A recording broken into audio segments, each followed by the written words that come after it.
Hi, this is Ingrid Dehart, holistic chef and nutrition coach, and today I want to show you how to make an eggless omelet. Some people are allergic to eggs, and this is a great alternative. We're going to make it with chickpea flour, also known as Garbanzo bean flour. It's low glycemic, high in protein, and also gluten-free. And while it's not exactly going to be an omelet, it's going to be really delicious. So we take the Garbanzo bean flour and we add in, that's about a cup of flour, and we add in about 2/3 of a cup of water and stir it up so that it's nice and smooth. So you want the batter to be smooth without any lumps. So once you get it stirred up, you're going to add in about 2 tablespoons of olive oil, some nice extra virgin olive oil, and about 2 scallions that are thinly sliced, a little bit of Celtic sea salt, some fresh pepper, and I'm going to put in a pinch of thyme. You could use rosemary or basil, any herb that you like. And mix that up so it's evenly mixed.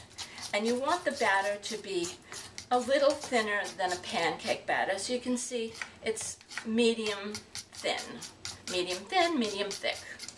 And in the meantime, you want to have your pan heated up thoroughly. It's good to turn on the pan a little bit in advance so that it's nice and warm all the way through. Now that the pan is nice and hot, we're going to add in about a teaspoon of coconut oil and make sure that it covers the whole pan because you don't want it to stick.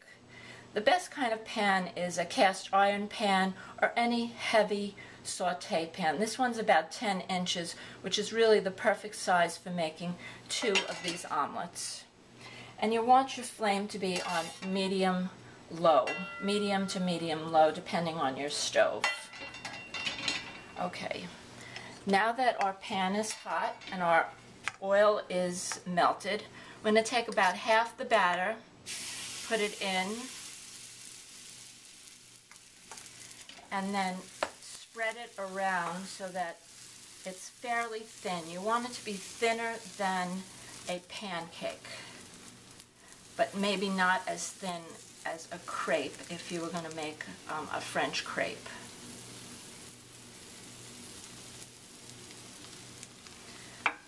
Sometimes you can get it completely circular, but this is close enough. And then you're going to just let that cook for about 3 to 5 minutes. Make sure your flame isn't too high or too low. You want it to get brown and cooked, but you don't want it to burn. There's the little bubbles there that show it's just about cooked. It's been about 3 minutes. And you can check the bottom to see, is it lightly brown. So once it's lightly brown, you're going to flip it over and cook the other side. See how pretty that is? It looks similar to an omelet. So it's been about another 3 minutes, and check the bottom. It looks like it's just about brown. And I'm going to flip it over one more time. And now we're ready to put on the filling. I have over here some sauteed up spinach, and I had some leftover kale and onions I put in there from last night. The reason I flip it back over is because the other side is prettier, and I like it to show the pretty side when we turn it into an omelet. So we're going to take half of this spinach mixture. And you can use anything. It doesn't have to be spinach. You can put mushrooms, tomatoes, smoked salmon, whatever you like to make your omelet. So spread it out and then flip it like you would an omelet, just like that. Sometimes the first one when you're heating the pan doesn't come out, but the second one comes out better. This isn't bad.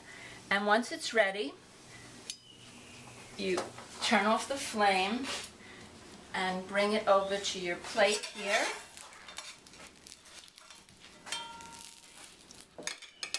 plated up nicely. We lost one little piece, but that's okay. We'll just tuck it in there. Nobody will notice. And I'm going to top it with a little bit of salsa. You could use cashew aioli or even some hemp cilantro dressing, any type of topping that you like.